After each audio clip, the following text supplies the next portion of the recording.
Chapter 31. Jacob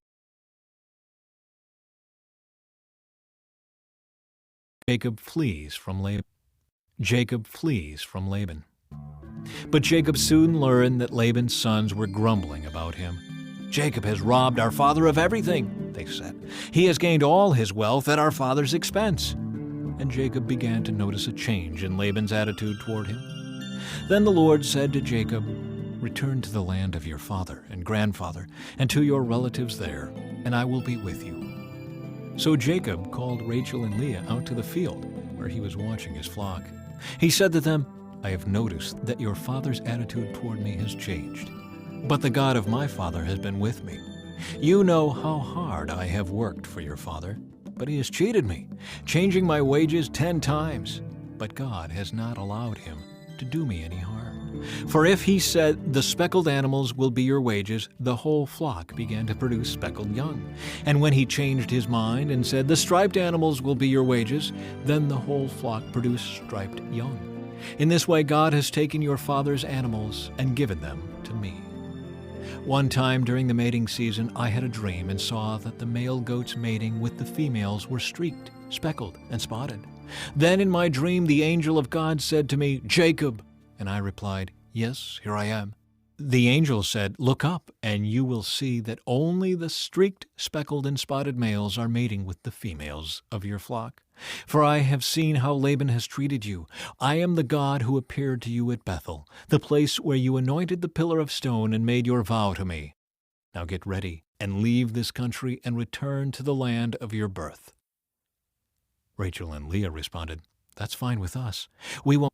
He has reduced our rights to those of foreign women, and after he sold us, he wasted the money you paid him for us. All the wealth God has given you from our father legally belongs to us and our children, so go ahead and do whatever God has told you.' So Jacob put his wives and children on camels, and he drove all his livestock in front of him. He packed all the belongings he had acquired in Padan Aram and set out for the land of Canaan, where his father Isaac lived. At the time they left, Laban was some distance away, shearing his sheep. Rachel stole her father's household idols and took them with her.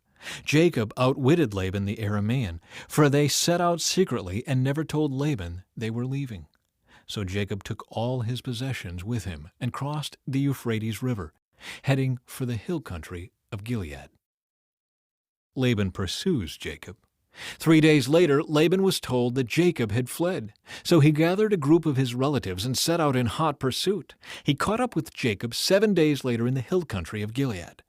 But the previous night, God had appeared to Laban the Aramean in a dream and told him, 'I'm warning you, leave Jacob alone.' Laban caught up with Jacob as he was camped in the hill country of Gilead, and he set up his camp not far from Jacob's. 'What do you mean by stealing away like this?' Laban demanded. 'How dare you drag my daughters away like prisoners of war? Why did you slip away secretly? Why did you steal away? And why didn't you say you wanted to leave?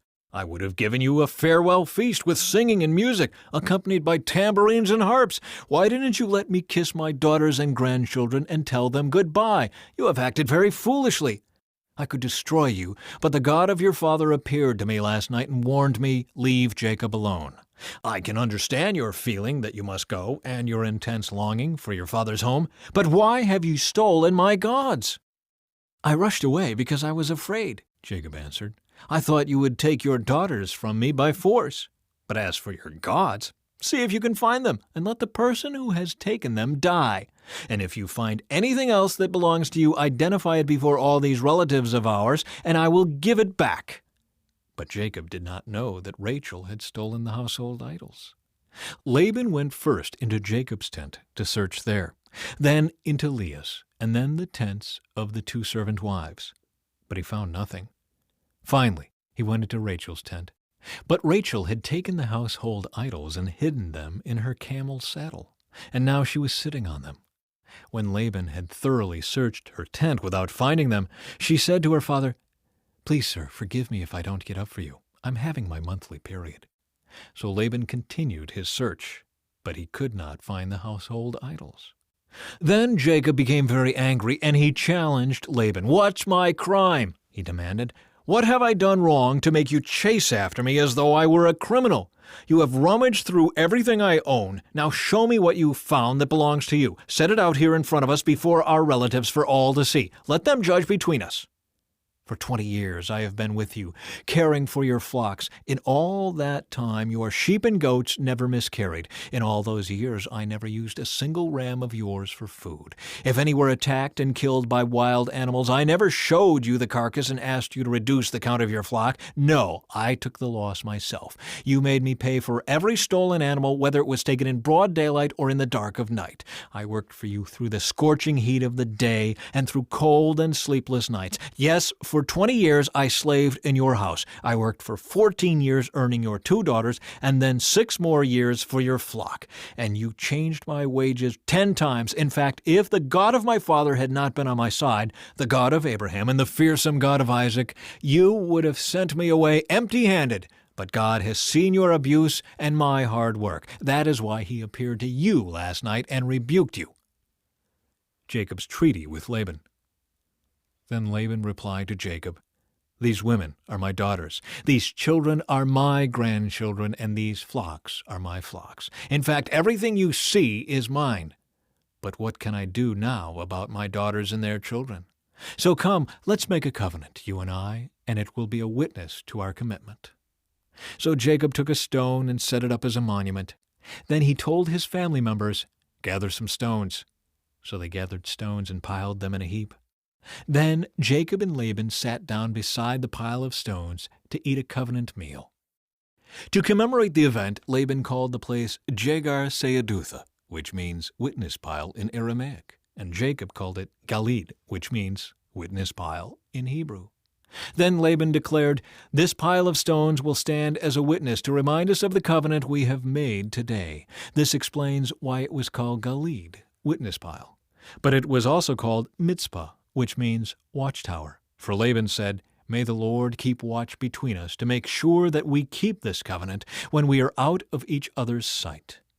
If you mistreat my daughters, or if you marry other wives, God will see it even if no one else does. He is a witness to this covenant between us. See this pile of stones, Laban continued, and see this monument I have set between us. They stand between us as witnesses of our vows. I will never pass this pile of stones to harm you, and you must never pass these stones or this monument to harm me. I call on the God of our ancestors, the God of your grandfather Abraham and the God of my grandfather Nahor, to serve as a judge between us. So Jacob took an oath before the fearsome God of his father Isaac to respect the boundary line. Then Jacob offered a sacrifice to God there on the mountain and invited everyone to a covenant feast. After they had eaten, they spent the night on the mountain. Laban got up early the next morning, and he kissed his grandchildren and his daughters and blessed them. Then he left and returned home.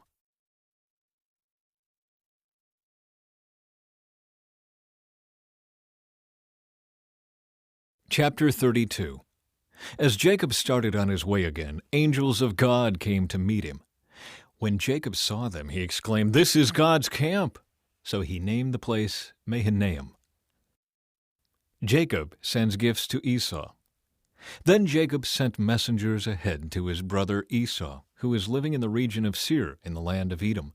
He told them, Give this message to my master Esau. Humble greetings from your servant Jacob.